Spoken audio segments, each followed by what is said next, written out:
Wholesale Daily, Wholesaley Daily. Wholesaley Daily. Today's episode, we're going to share with you some horror stories of wholesaling.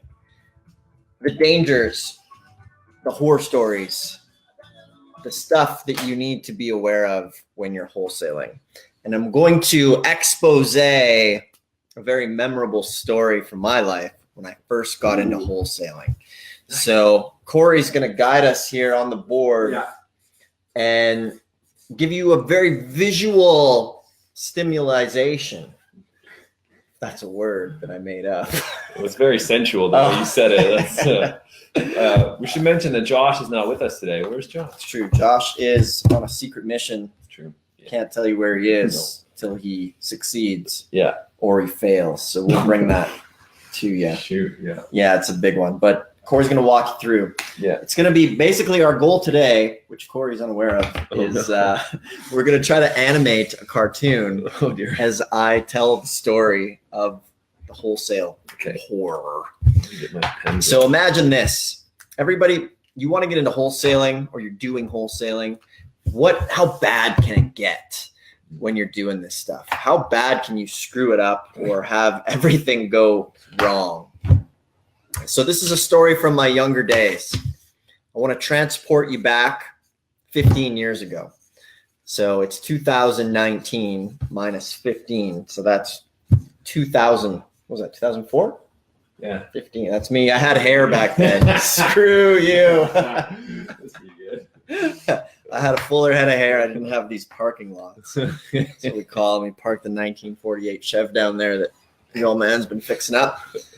So anyways, let's transport back. I'm just getting into real estate, just getting into wholesaling, and I'm 20 years old. I buy a list of pre-foreclosure properties, and I hire my little cousins to handwrite on these things. It was not quite slave labor. I paid them quite generously, I think, with Slurpees. So they go and they mark the envelopes up. They put the addresses on there. It's handwritten envelopes. I send out a list of 500 mailers, right? And this is back in the day, pre-internet actually. So send it out, get some calls, and in this small little town, this guy calls me up and he says, "Yeah, I want to sell my house." And I'm like, "Oh, this is awesome, great." So I go, and it's a decent little house. Long story short, I get it under contract for $100,000. And this is a good deal. And I flip it, I start advertising for 125. So from there, I have the property under contract, put my ad in the paper, and I bring through a buyer, and then they give me a contract. We actually negotiate down to 120. So I'm going to make $20,000 on this property. And I'm very excited to make this money. And I take the contract to a real estate lawyer, and he says, "Where the hell did you get these contracts? Looks like a friggin' law school dropout made these things. They're horrible." So I'm like, "Oh, shoot." So now I have a contract from my seller and I have a contract from my buyer that we have the wrong paperwork. Okay. So I need to go first to the seller and get an updated contract. The real estate attorney makes me a new contract, and I need to go reconnect with the seller. So he's not picking up his phone. And this guy is a raging alcoholic, like just full on alcoholic. And I go to his house and he's not there. I call him, he's not there.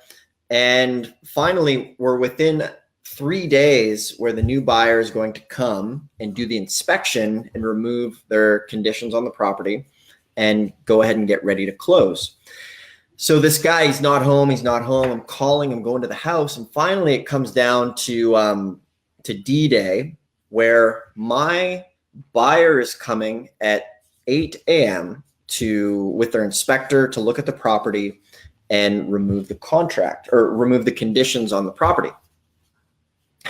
So what ends up happening is the homeowner has been on a bender. He hasn't been home.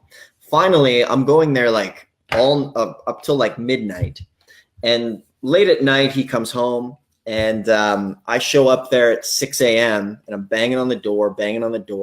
I finally go around to his bedroom window, and I'm knocking on the window. I'm like, hey, wake up.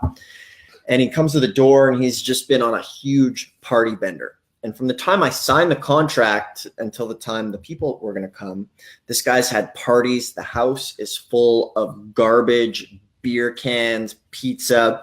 And to top it off, his gigantic Rottweiler had been sprayed by a skunk. So the whole house was just disgusting, just gross. So I get him to sign the new contract. I give him $20 to go get some breakfast, to get out of there. I scoot over to Safeway, buy a whole bunch of Febreze and mops and brooms, basically. Try to sweep things up, put them in garbage bags, and do the best I can. Spray the house. The people come to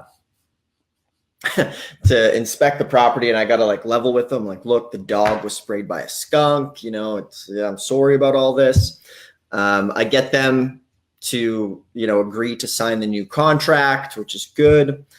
But as we're going through the house, we actually find a secret room that this guy had built to grow his marijuana plants.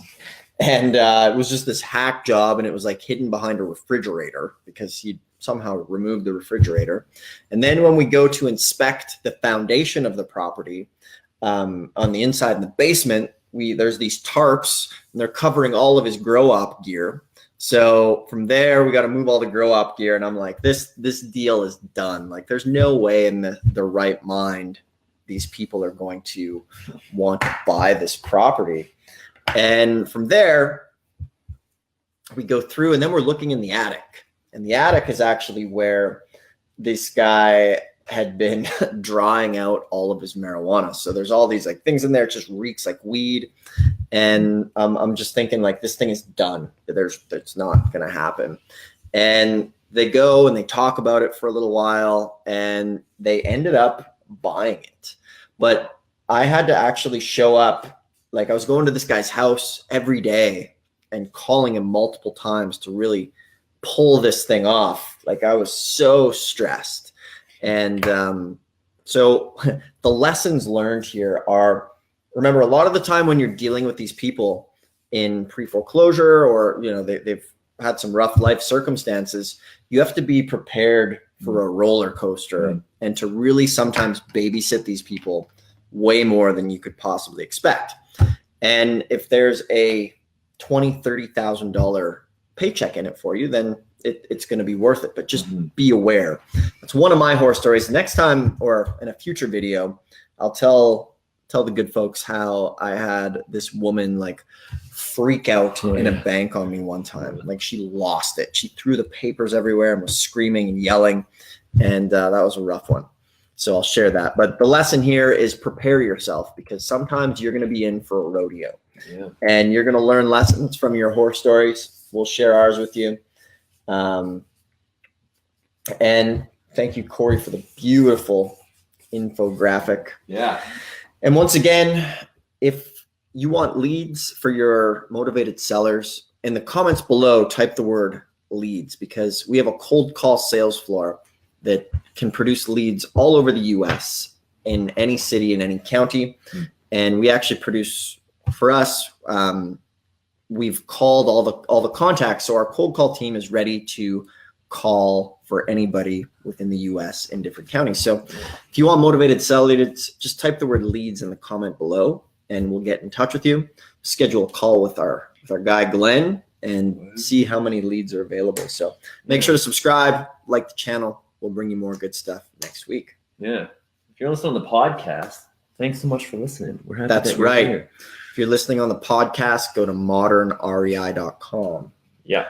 And we can help you with some leads there as well. Yeah. Remember what we're talking about tomorrow? Tomorrow is Tuesday.